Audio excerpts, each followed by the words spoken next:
Welcome, everyone. Thank you for joining today's focus group, Racing Systemic Change in Education.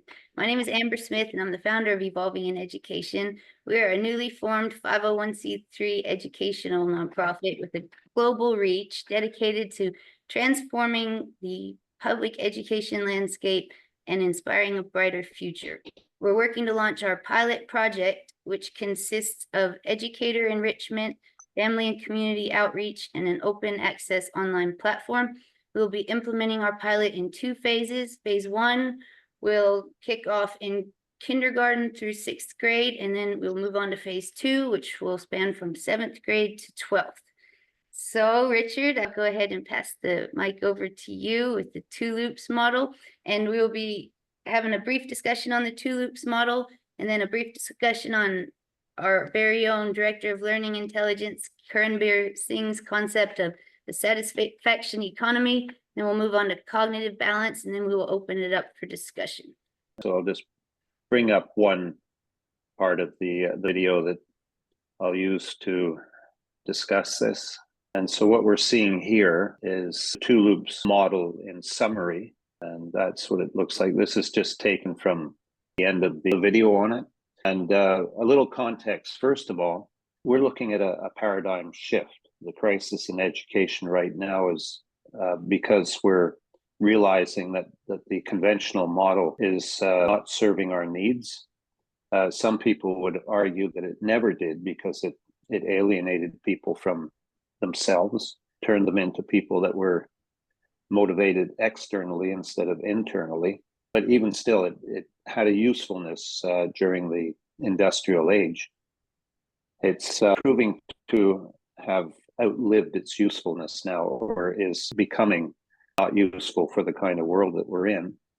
Really, this 2 loops model goes back to the work that Thomas Kuhn did. He published a book called The Structure of Scientific Revolutions, from which the term paradigm shift has come up. And things that he pointed out is that these different paradigms compete. So we have a competition in education right now of paradigms. Paradigms are at first fuzzy, and they can be made up of a lot of different ideas. We see that with different models like Montessori, Waldorf. These are ideas for how to do education better, but they're still fuzzy when it comes to what serves the needs of everybody. And we're at the point now of realizing that it's related to human rights. And as long as you have students being coerced to study things they don't want to study, we have a system that's, this new model is based on Activity issues. We just wait a minute for Richard to come back on and remind him that he was on what the 2 loops model is based on. We always have technical difficulties, don't we? Murphy's Law. Oh, man. Richard, you might want to log off and come back in if you can hear us. Anybody know any good jokes? Too early in the morning for the ones I know. I have one. A horse walked into the doctor, and the doctor said, The long face. Oh no, Amber, not that one. again, I'm sorry, guys. I'm nothing if not corny. Well, should we? I have something we can do really quickly. It is a little interactive bit. Let me get it here. I'll share my screen. You guys see this? All right. If you guys would tell us where you're tuning in from today, I left it the original one so we could sort of get an idea of this entire scope of our focus group, where everyone logs in from. I'm sending the link in the QR code, the link in the chat now, and we have a QR code here if you would rather scan it. Are you able to see that QR code, everyone? Yes, the Menti link is link's not working yet. Like I said, always something. Has Richard made it back in yet? No. Let's just try to send it once more. Oh, it's not working. Well, I apologize, y'all. Go ahead and see if we had any results come in. Lucy. All right, I'll stop sharing this. I'm not sure what's going on with that link. Richard, he's still not here, huh? Well, Karanbir, if you want to go ahead and start on satisfaction economy. If Richard rejoins later, we can back to his. I could basically start off with a little bit about what I understood of the two loops model as well, and my perception of it from the viewpoint of satisfaction economy and cognitive balance. Sorry, am I audible? Yes. Oh, Richard is back. He's back. I'm back. Welcome back. You've carried on, so I'll fit in with whatever you want. We lost you when you were telling us what the two loops model was based on. And so that was Thomas Kuhn's work about paradigm shifts, in which he identified that paradigms compete, that old paradigms will do what they can to keep new ones out of sight. This is something that you said, Amber, that something that you had noticed, I believe it was you, is how many people seem to be uninformed of any other way of doing education than the conventional way. And this is to the credit of the dominant paradigm, how much it's been able to keep a real offender out of sight. And so that's the idea of paradigm shifts, and they compete gradually. The old one becomes less and less functional, more inadequate.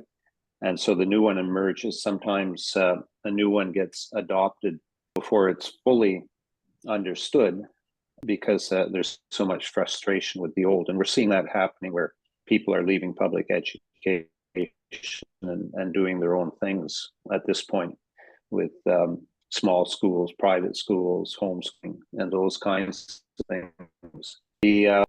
Thomas Kuhn found that once a paradigm shift has occurred, there's a period of relative calm after that. We can look forward to the shift having been made, and we won't have all of this tension and frustration around education that we're seeing today. So I'll try to bring up that model again, and I'll speed up a little bit because of my being offline there for a moment. So you have the old paradigm. When it starts, it's referred to as steward by the proponents of it, and it dominates for a period of time, depending what the system is. We could say that the conventional schooling has been dominant for maybe 150, 200 years, but then it goes into decline, and we're seeing that decline taking place. During the decline, and maybe even before, you have all these innovators working to come up with new ideas. So this is where the Waldorf, the Montessori, agile, homeschooling, unschooling, all of these things are what are the innovations that are occurring while the old system is still dominant. The hospice concept within the two loops model is really critical. If we want to have public education that's suitable for everybody, a real democracy building institution, it has to be based on human rights. And in order to get there, we've got to undo this process of the sage on the stage, teachers being in charge of things, students being coerced. We can't have people being motivated externally without their permission. And that's another discussion. But the hospice stage is the idea that how Sagata Mitra referred to it. He said that as the system is declining, you have to look after the culprits. In other words, the people who are still adhering to the old way of doing things are going to be clinging on to it. And they're not bad people. They've invested their lives trying to serve within that old paradigm. And they have to change their mindset, which I know from personal experience is a difficult, long process. Scaling away all kinds of beliefs and behaviors is not an easy process. And so what the documentary or the video says about looking after the people in the old system, we need to have that figured in. And I think that evolving in education is really breaking ground on that for us, that you're not discounting people that are in the system. You want to work with them to modernize it. And so that's what I see. You're breaking ground for us there with the work you're doing. And then as this main system goes more into decline, the emerging systems become more dominant and emerge. These innovations that occur here, we could think in terms of evolving in education being an innovation. And also, though, that you're a connector, you're trying to bring people together. You're not just offering another Montessori school. You're trying to bring people together to move us to a new paradigm. And so that connecting process is really important. Where it says emerging systems here, there's another term in the documentary that talks about the community of practice. And so once the connections are maturing, initially they start off where people get together because there's a personal need they're trying to fill. Their kids are not being properly looked after in school. Let's create our own school, and they're coming together on a very personal basis. As the emerging system matures, these connections become more about how do we work together to create this paradigm shift. And it's a case of building this community of practice, which illuminates or informs the public about the new possibility. And that's where the transition begins to accelerate. This community of practice, we're still going to have a wide range of views as to what exactly is this new paradigm. And yet there's going to be some basic concepts that cut across all of those. And there's a real effort underway right now to bring about this rights-centric education idea, which is, what's the wording for it? It's pulling education into alignment with the evolution of human rights. So human rights, the UN Declaration of Human Rights was within the last century. The Convention on the Rights of the Child is only about 35 years old. So this whole idea of human rights itself is evolving. And the people who are bringing attention to rights-centric education are reinforcing this idea that we have to bring education into line with human rights. And so I see them as laying the groundwork or the foundation for the community of practice that we need, which then it begins nourishing itself, and we start to move up to the point where it becomes dominant, and then it starts to have the stewards of it bringing it up the loop here to be that dominant system.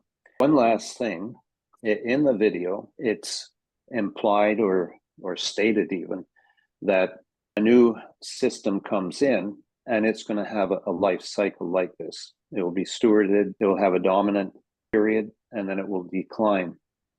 And one thing that we might be considering is an education system that, once established, doesn't go through this cycle.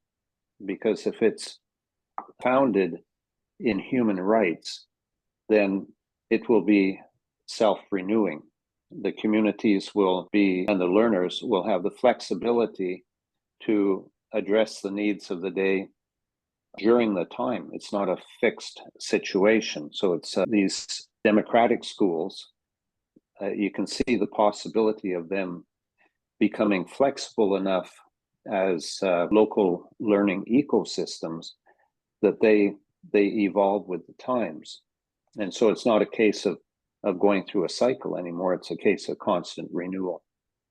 What I'll do is I'll put these links in chat for anybody who would like to have a look at them, and then I'll turn it back to you, Amber. Thank you, Richard. Thank you for sharing that. That was very comprehensive and enlightening. I love all you said about EIE and how the next system, perhaps we could just make it a steady line up rather than a curve. Keep evolving education. All right, I'll pass it on to you, Karanbir. Thanks, Amber. Thanks, Richard. Curve is representative. We can have any shape we want. And of course, the curve is representative because it's usually a full circle. It's a cycle that we want to show. A system that's cyclical is continuous. So the curve, in my opinion, depicts the break of that cycle. And okay, anyway, just getting back to it then. So the current model, that the two loops model, it talks more about, or it depicts systems within systems. So these systems are influenced by other systems around it, and therefore are easier to change as well. The resistance also comes in, or the thought that comes in when you're talking about the dominant system is, who does the dominant system benefit and who does the emergent system benefit? In our paradigms, we also consider, so if there's a controller of the system, and there are probably, you could say, users or participants of the system. So does the dominant system benefit the controllers more, or does it benefit the users more or the participants more? That's one thing to consider, of course. The second thing to consider is that when we're changing or updating systems or bringing in an emergent system, there are barriers to change that occur. A two loops model doesn't address the barriers to change because it reflects a position that the controllers of the dominant system understand that the emergent system is necessary and beneficial to everyone. Without that understanding, the emergent system would not come to be. Third thing that I see about the two loops model is that it shows the death of the dominant system. That's not necessary in systemic change. The dominant and the emergent system can run parallelly as well, and or they can synergize. It's not about completely eliminating the old system, and that's not the view we should necessarily need to give to systems change. But yeah, coming back now, if there are barriers to change from the dominant system, to push those barriers forward to allow the emergent system to come in takes time. And also takes that time of pushing the barriers, again, doesn't come up in the two loops model or in this model that we've discussed. Richard brought out a couple of interesting points as well. Rights-centric education based on human rights, and that's something very important. So my concept actually, or the concept that I've been working on, is very holistic. Usually when I start off a session on satisfaction economy, I will ask the participants what their personal issues are, what their local issues are, what global issues there are that they can think of. Then we work out on if there was one cause of all these issues, what would it be? And we come to the conclusion through discussion that it's the socioeconomic system that is holistically causing all these issues. And that is a system that is independent of any other systems. There's no, it's a monopoly. The socioeconomic system that we're under right now is a monopoly, which is why it's usually depicted as a pyramid. It houses the different distribution or of how we've economically distributed ourselves. So when you're talking about the dominant system as the socioeconomic system and the pyramid that we're in, plus the barriers to change. Hi, Richard. Sorry, missed you out there. I'll just try and catch you up.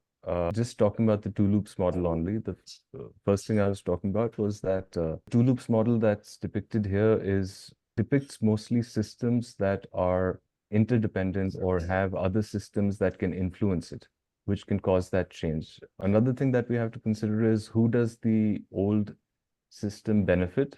Who does the new system benefit? Are they the controllers of the system or the users of the system, or what? The third thing we have to consider is the barriers to change. So one of the things not covered in the two loops model is barriers to change of the dominant system. Because once there are barriers to change, it takes time to remove those barriers and then bring in the emergent system. And also that the dominant system doesn't necessarily have to disappear or die. It can synergize with the emergent system, or it can run parallelly with the emergent system as well. So considering those things, then I was moving on to our socioeconomic system and how a lot of people have begun to realize that that is the cause to all the issues that we're facing, whether it's personal, whether it's local or global. And it's from a macro perspective, you can scale it down and apply it to smaller systems as well, like the educational system. The issues that we're facing in the educational system are derived or are there because of our socioeconomic system. So addressing need of change in education is again addressing a symptom. It doesn't address what a lot of people believe is the cause. And the cause, unfortunately, the socioeconomic system is a monopolistic system. So there are no other systems to influence it. There are no other transition from the dominant system to the emergent system is not going to happen because there's no other influence. This monopolistic system has never seen change. It has no other systems to compete with or compare with. And the barriers to change within the socioeconomic system are the toughest barriers to break of all. So if we consider the dominant system or the instead of the loop, if we consider that as our socioeconomic pyramid, and we want to change that paradigm through something that's opposite that, I'll just share my screen a little bit. I'll take you through a quick exercise, just a sec. So this is a quick 5 why exercise that I usually do with people, and then I flip it.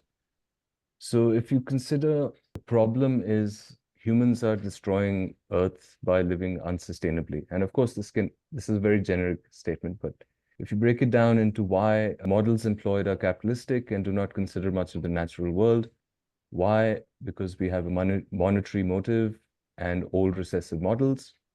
Why? Lack of contextual originality unless for profit maximization. Why?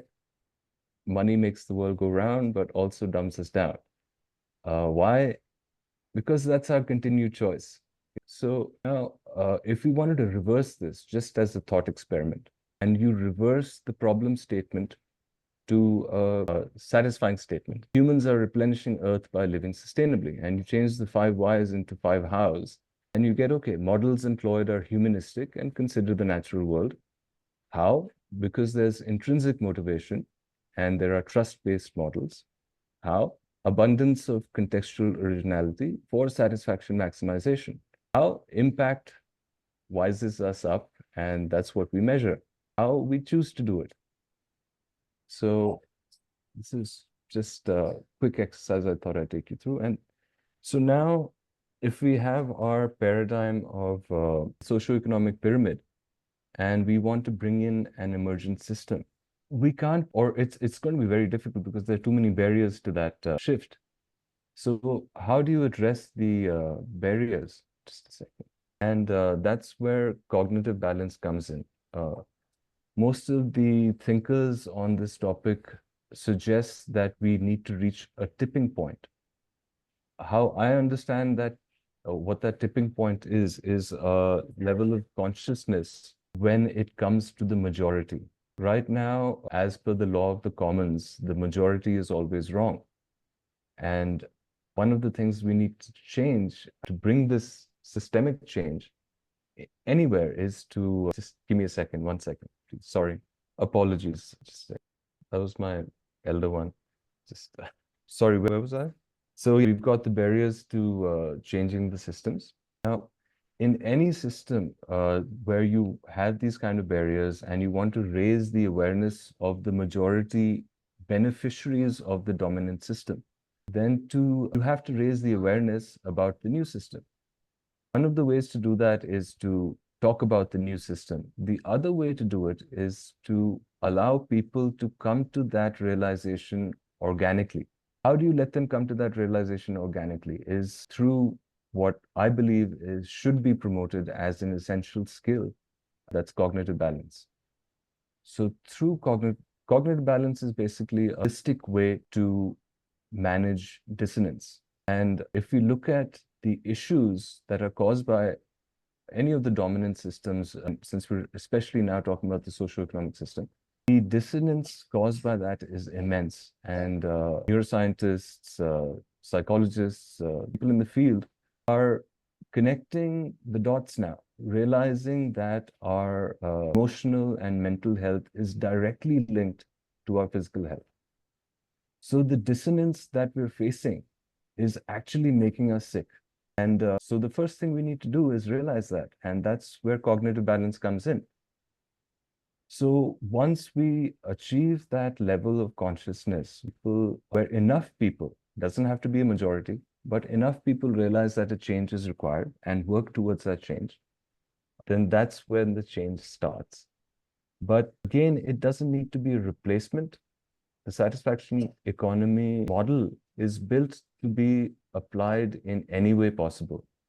It could be a replacement, it could be a complementary alternative, it could take over the dominant system from within, just by the use of the principles. It doesn't even need to be set up as an alternative economic system. Just by the use of the 4 principles within the dominant system, we can change the dominant system from within. So yeah, I'd say basically, if you see our current socioeconomic pyramid, and people who face the most challenge are at the bottom of the pyramid. So visually, excuse me. So visually, for me, barriers have to be removed from the bottom of the pyramid, and you attach the deconstructed opposite of that and allow the trickle down, or it won't be a trickle down, I hope it's a flood down into the new system. But yeah, that's the thought basically behind it. If you guys, if you'd like to just talk about the principles of satisfaction economy, I can just share that as well. Do you have, Ranbir, any examples where this has taken place? Just so, Jamal, I was actually very fortunate to have worked with the School of Humanity over the last couple of months. I started with sorry, just a second. I started with the masterclass on satisfaction economy. I then did a mentorship for one of their summer school groups. And I also hosted a micro internship for another group of their summer school students. This group of summer school students, I gave them Kobayashi Maru, which is basically a unbeatable assignment or an undoable assignment. But I wanted them to realize that. But in that assignment, there were parts that they were very successful at, and then there were parts that they learned from, and that was beneficial for both of us. One of the things that they came out was with a research report. And in that research report, of course, a lot of the direction was provided to them, but they did a lot of their own research. They found out a lot of the stuff. Now, for example, self-governance or autonomy. There are examples of each of these principles, except for the satisfaction-based model. The satisfaction-based model is basically a measurement of the impact that we have on ourselves, each other, and our environment. But So- wouldn't that be bartering in some of the farmers markets? I don't know if they have those in India, but isn't that So- what you're describing? Not at all, Jamal. In fact, I'm glad you brought that up because I've been struggling with sharing this model for a very long time. And when I started off, that was the first objection that people would come up with. They would say, I would say, look, I would ask them, what is the source of all problems? And they would say, oh, money is the source of all evil and everything. I said, oh, fine. How do we get rid of money? So I said, here's another system. They said, no, you can't get rid of money. The only way to get rid of money is barter. And I would say, no, there are other ways to replace money, not just barter. In fact, using money is also barter. You're trading pieces of paper or whatever currency for, so that's also barter. So I don't see the distinction between the two in the first place. And secondly, the impact-driven measurement is something we can trade with, just like a currency. So yes, you would be trading satisfaction or satisfaction points, but same as you would be trading currency. But how you earn those satisfaction points is very different. It depends on your impact. If you're unhealthy towards yourself, you will lose satisfaction points. And of course, because it's autonomous, it's self-governed, the user or the self-governed individual can choose what they want to share with the impact-driven system. If you want to share So- more personal details, go ahead. Well, sorry, but without a numerical-based system like bartering, where there's agreed upon value, doesn't it become social-based? And doesn't that go towards what China's very famous for doing? In fact, China is a front runner in a lot of things. How they use those things, though, is debatable. So, for example, a lot of people have a problem with surveillance. Now, if you examine it, the reason for that distrust is not of the surveillance system itself. It's the people who control the surveillance system. We're in a different world now. We have artificial intelligence. We can do away with the distrust of people controlling surveillance systems. So that's just one example. Wow, that is huge. Statement, let me make sure I'm understanding what you just said. You just said because we are in the year 2024, we can do away with the mistrust of individuals because we have AI? Is that what I understood? That's a way to start, that instead of entrusting other people who may take advantage of our trust, and that's been happening in the past so far, instead of entrusting other people who can go till the time we can actually trust each other, because it's, like I said, that's one of the barriers to change. Even our trust is diminished between each other because of the competitive economic market. We're competing with each other. We're not working with each other. So till the trust is built up, we have systems to support us to ensure that we can start to trust each other again. And that's paramount. So these are, of course, these are all hypothetical possibilities, right? This is a concept. But very helpful. And like I said, this concept doesn't need to be set up as a real economic system. It would be great if it were to be, but it's more about applying the principles that satisfaction economy is promoting. And applying these principles even within our current socioeconomic pyramid is what will help us improve it. One of the other barricades that I thought I'd bring up is a lot of people say that you can't think out of the box. That holds true because in this case, the box is our pyramid, and we've not seen anything beyond that pyramid. So when you talk about, Richard had brought up human rights as well. One of the basic things that gives us human rights is choice. But we're born into the system without choice. So how can we call ourselves free? So if we're slave to the system, we don't even have the first basic human right to freedom. None of the other human rights are applicable then. If we don't have the first basic human right of freedom, none of the other rights are applicable, except our right to work, because that's what brings in profit for the people who are controlling the system. Anyway, back to the point. So, sorry, Jamal, I was trying to address something that you brought up, but I got lost in thought. I've been following. You're doing great. So just continue. Perfect. So you're saying that this system doesn't need to replace the old system. The whole point is to include it, not to let the old system die out, because that threatens the people that benefit from the old system. And they will always try and stop the new system from emerging then. So you introduce the system in a way that benefits both the dominant system and the emergent system. And this is what why I want to introduce satisfaction economy as a complementary alternative. Because people within the current economic pyramid also realize these problems. It's not as if the top 1% don't face dissonance. Even they face dissonance. It's just how we like to say fate put them in those positions. We don't choose which household we're born into. And unfortunately, not being able to choose which household we're born into distinguishes us. And leads to discrimination. And that's only possible because of the economic pyramid, where there are levels where we can be discriminated with. So I think that's the basic concept and principle. I'd love for you guys to ask me any questions if there are. Yeah. Bravo and thank you. I was just gonna say, I think it's an awesome concept. I know this is a topic, but I was watching X-Men '97, And Charles Xavier talks about basically how everyone tries to think that either the mutants or the humans are trying to outdo each other and they're supposed to work together instead of get rid of one system or the other.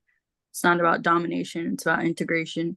Yeah. So I'm picking up what you're putting down. So it's cool. That reminds me, actually, my kids had this lesson from in their English, I think English, one of the chapters from The Hitchhiker's Guide to the Galaxy. So they had been after me because I had the omnibus, all 5 parts, I think. And they said, read it to us. I have a habit of reading to the kids since the beginning. It's gone down now because they're older, but I still try to get it in when I can. And so I told them to, I hadn't read it in a long time. It's been probably more than 10 years since I last read it. So I asked them to choose one of the books, and they chose Thanks and Goodbye and Thank You for All the Fish. So that book starts off, basically, we've just started it again. I don't remember what the entire book is about, but it starts off by reminding us about when the world ended. So there's a lady in a cafe, I think in UK somewhere, and it comes to her how to solve the world's problems without harming anyone else. And as soon as she comes up with this solution, the world is destroyed because of we think that, or the interplanetary aliens or whatever, they think that humans are not worth considering. We're not an intelligent species. So to make an intergalactic highway, they just destroy Earth. So I started thinking about that in context of satisfaction economy. And I was like, well, maybe not an intergalactic highway, but the way that after introducing this concept to the world can still be destroyed is if people don't accept it. It's going to take a long time. We're already headed towards destruction. And it would just be unfortunate. It won't be immediate, swift, which a lot of people think is better. It's going to be prolonged. And that's not good for anyone. May I jump in with a couple of comments or questions? Of course, Richard. The Two Loops model does deal with the idea of looking after the old. That's the hospicing idea. The document that I'm working on presents a program that I had a chance to implement in a high school for a couple of years. And it provided a really nice way to introduce a different way of doing things, but within the existing system, and how it might evolve that the two grow together. One of the things that Kuhn said with paradigm shifts is that new paradigms often incorporate much of an old paradigm. And we're in that situation with education, that we need to evolve together on that. On the bigger side of things, I think that the Two Loops model applies in a world where you have authorities, dictators, they come and go. But the evolution is towards human rights, and that's a fairly new concept. That was not the concept when our conventional school system was first implemented. And so this idea of evolving towards human rights, when we learn to all live together in full respect of each other's rights, then we start to approach the world that we want to have. Comments about mental health, well-being. The Canadian Mental Health Association, the branch of it here in the city I live in, has social justice and self-determination as its top 2 core values. So if you want to be mentally healthy, you have to be well exposed to social justice, which means that you can go anywhere feeling equal to anyone. There's no superiority, inferiority. And secondly, that self-determination means that you can't be coerced to do things. You have to be agreeing to do things, consenting to do things. And just putting that in some context with the existing system, I could consent to take let's say a 110-hour course from somebody that I want to learn from. And in order to respect the person giving the course, I have to commit to fulfilling what he or she is going to require of me. And so the idea of courses is still there, even where you have self-determination fully exercised. So a couple of concepts. There was something else that you brought up about the barriers to change. We just have to evolve this idea of human rights to overcome a lot of the problems that we have. One of the barriers is not just that people don't understand what a paradigm based on human rights looks like. The biggest barrier, perhaps, is the people that like it just the way it is, that they can make their millions and billions with the existing system. They know how to operate it and come out winning. And if there's something that threatens that, they're going to dig in and use their influence to suppress information about a different way of doing things. So we have those barriers that are major, and then just the minor problem that when people have been in a certain mindset for a long time, it's hard for them to look at things differently. So a couple of comments, and just a couple on what you said, Cranver. It's I said so much there that my mind was spinning. I wasn't sure I'd be able to say anything cohesive. Thank you guys all. All right, looks like we're about out of time, but I'd love to hear from someone who hasn't had a chance to speak yet, if anyone would like to. I wanted to just make a comment. When I was listening to you, I remembered that I've worked with in a corporate setting change. You know, we had takeovers twice in the company I was working for, and that transition was very difficult. And one of the things that I became aware of that's a danger is people in an old system have blinders, right? They're in the old system. It's comfortable. The blinders are there. And when you bring in a new system, the challenge is not to have your blinders, which may be a different color, but blinders nonetheless. So working in a way that was with heightened awareness about that, much more helpful to us. And I was thinking, how would that be addressed in this kind of a system? Because you don't want to do exactly what the system you're replacing was doing by closing yourself in with your own blinders. Absolutely. That's why I love plugging EIE, because it's based on this transparency and accountability. If you don't have those two things, it's very easy for AI to run amok and those blinders to become darker. Absolutely. Sorry, Amber. No worries. I just want to remain mindful of everyone's time while being inclusive and making sure everyone gets a chance to speak. So if anyone else would like to share anything, be happy to hear that. Amber, I'm not sure, when I got kicked off, my connection here was unstable. If what I put in chat, those two links, whether they got through to everybody, I couldn't send them to everybody, so I sent them to you. I'm sorry about that. Why it's still set up like that. The second one, the open invitation, is by Yana Clements and Safan Savari, who have started their own learning environments based on democratic principles, and they have a really good handle on current education and this whole idea of evolving human rights. And so any support that could be given to them, they're, to me, at the forefront, laying out what that community of practice needs to be based on. And gradually, if we can reach a point where everybody respects the human rights of others and knows how to be assertive nicely about not allowing people to trample their rights, we then have a society where we can perhaps live peacefully. Absolutely. I say peacefully with Lebanon very much in mind, the whole Middle East right now. It's a sad situation, and I feel for everybody in that area. Yeah, thank you. I know. I'm not sure if that will ever get settled. That part of the world seems to have work to do in this area, but yeah.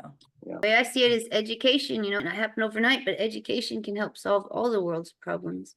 We make our education systems based on human rights, then we'll be cultivating an adult population that understands human rights. This nonsense of putting kids in environments where it's authoritarian, competitive for the first formative years of their life, and then expecting them to be peaceful democratic citizens. It's nonsense, and we've got to get over that. Absolutely. Was there that Julie or Miranda you guys wanted to mention? I know we were trying to wrap up. Too much. Good stuff. Put it this That's way, great.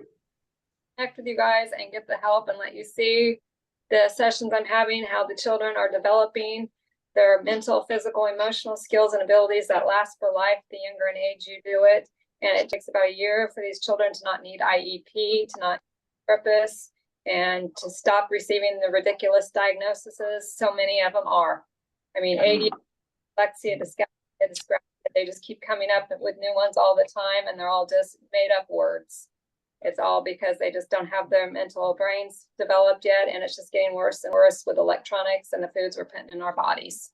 Because I can't even get our educational system to want to listen to me, hear about it from a holistic doctor I was trained by, because I don't have a master's degree in college. But I'm sorry, the colleges aren't teaching any of the approaches. And kids no longer need sign language. The I was trained by are helping blind children overcome blindness naturally through exercises. Mhm. Just wish the therapist would have, any interest in seeing it and letting me join. Same thing with the school systems. I've been trying and nobody will even talk to me. And so I've just been started a nonprofit, doing it myself, making no income, but, getting harder and harder to live without the family working. So I can't give up working with 6 children a day, having sessions by Zoom or, and try to, meet month to month. Just my husband working. And you have a lot of case studies, don't you, Julie? Yes. You're doing, that's amazing. And you just tell us really quickly, you combine what did you tell me, CBT and Everything is more or less just, it's a holistic behavior optometrist who helped me because when I became a 9th grader in high school, it was deteriorating my brain, my thinking, my abilities even to learn. And they diagnosed me as epilepsy. It was just telling me that's what I had, and took medicines after medicines, which caused so many side effects. They then told me to go to the Mayo Clinic, and I had brain surgery, the left temporal lobe removed, and it did no good. And I couldn't even make it through college because I couldn't study for tests and, get a passing grade on them. So I was just giving up on myself, and I didn't want to because my life before then was all normal, great. And so we then found doctors in Chicago and who was just doing testing after testing at me, trying to figure it all out naturally. And that's exactly what she said. She's, had to go to a holistic doctor, and he says, this is the way I was born. I was sideways, C-section, and I didn't have all my sensory skills developed and working together, coordinating left and right, just like our left and right hands. And it's just like your eyes, they need to be the same prescription, and they're not.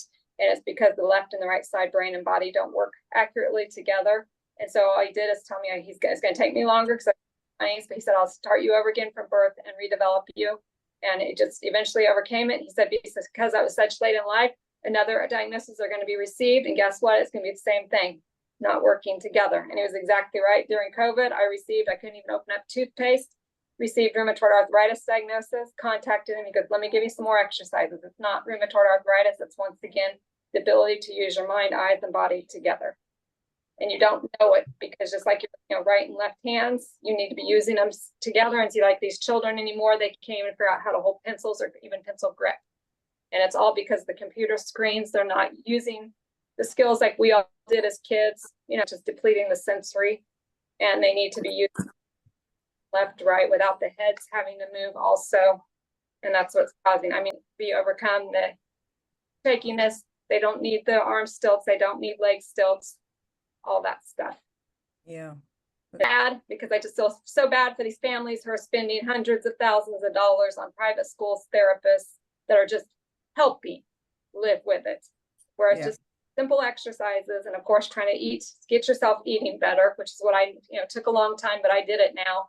And so it's just all natural, hardly eating any carbs. So he told me just go on, low carbs, low sugar. He goes, just try to do 1 meal a day with just a few carbs, a few sugar. It's hard. It took me a long time, but now it's easy to do. Yeah, my world, Julie. People in holistic healing, and I just want to say one thing about what you said. And we shouldn't do this in education, obviously, is we're so needing to label and categorize people and symptoms and what we see, and that serving the pharmaceutical industry. That's all that's doing. There is no such thing as one label for a similar symptom. Each person has that symptom for a different reason. The cause is not the same. So I agree with you that in education, my son had difficulty in school. He would get under the desk when he was overwhelmed and not come out, and they thought he was autistic. I had Crazy what we do to kids. I had a school who wanted me to start there and just kind of like teacher's aid and implement the exercises in. So I tried to go there last week. Guess what they wanted me doing? I don't even know what the word of it was they're coming up with so many new words of everything, diagnoses. And anyways, and all they wanted him to have were earphones on his head and holding an electronic device for him to be playing with, like, to learn stuff. He's an excellent reader. He has motor skills like kids I'm working with don't, where he can walk up a slipper slide and go down it. Some of these autistic children can't even hold their arms straight in the air. So he's a lot more farther along thanks to therapy, but that's just as it's therapy. Of course, they're covering up his ears, so that's deteriorating his sensories, his auditory, and it's just, they're wanting me, and I couldn't do it. I said, I'm sorry, but he needs to come over and participate with these other children and try to focus and watch the teacher read to him. No, he needs to be holding this. And I said, no, it's okay. If he mumbles, if he starts doing that, I will take him aside and just simply do breathing exercise or another type of exercise, laying on the floor where he's lifting the head up. That's all it takes, because he doesn't have his reflex integrated, you guys.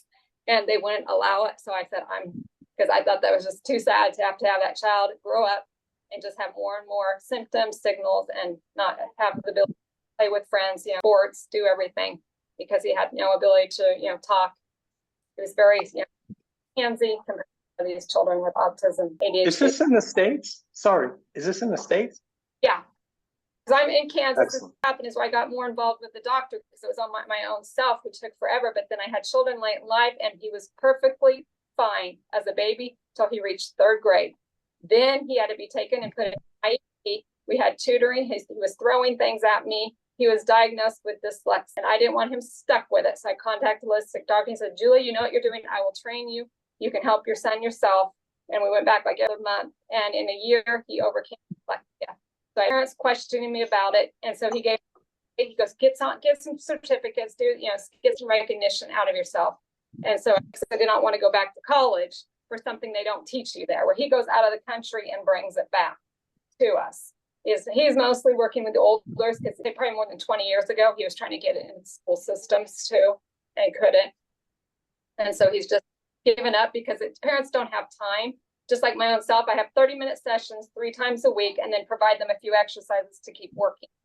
And I'm sorry, why does it sound like we found our next focus meeting? I don't know. It's just like, but Amber was trying to get off. So I appreciate you so much. I want to hear more. But is this, if you go guys, ahead, I'm sorry. Guys are up there way above I am, please. I have all the stuff put together, everything of how to do it. I've labeled it and put it together by starting with preschool through 3rd grade is all it takes. It's 16 or 18 categories of specific exercises, and it moves up a level per year, where in the beginning, it just starts out with helping.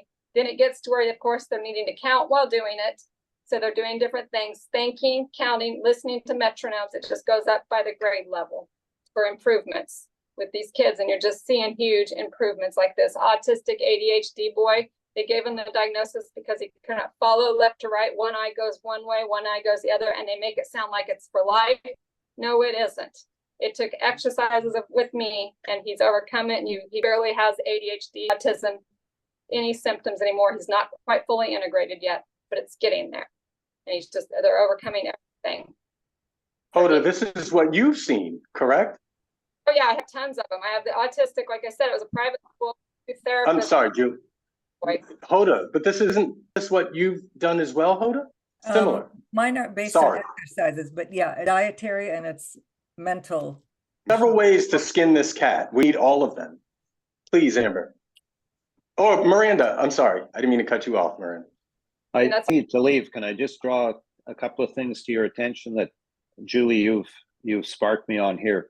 There are 2 documentaries, School Circles and Suvume, Pioneer Possibility. They're about 90-minute or 1-hour documentaries. The thing that really stands out to me in them is how quickly young students regain their sense of well-being when they're in a democratic environment, when they feel respected. Just one other thing, one of the people that is spearheading this idea of right-centric education has written a book. It's Jana Clemens, a book on how schools create dyslexia. It's something we tend to manufacture more than is for real. The same with ADHD. Yeah. Letting me interrupt there. I have to take off. I appreciate all of you and having had Thanks. this chat. Thank you. Richard, we appreciate you so much. Have a great day. Picture, a quick picture. My cell phone. Okay, just me. All right, gotcha. Thanks, Richard. Okay. All right, guys, I guess we will wrap up. And Julie, like I said before, we'd be honored to, what you're doing however we can with what we're doing. Seeing the results you've had, and they're very impressive. And we're always looking to help, help empower their own brains and bodies through, because I know that in the right and the left hemisphere of the brain, how they work together. And I know through mindfulness, engages the right hemisphere of the brain as opposed to just the left all the time. So we're forever looking into, solutions and approaches, and would love to have you possibly present sometime what you do at our focus group in the future, if you're up for it. But Where you guys at? Where are you located? we're global. Well, okay. See online. We do our focus groups on Zoom once a month. But I thank you all so much for joining. I hope you all have a fantastic rest of your week. And as always, thank you for your interest in education. We'll see you next time, guys. Thanks again. Bye. Thank you. Bye. Thank you, everyone. Bye.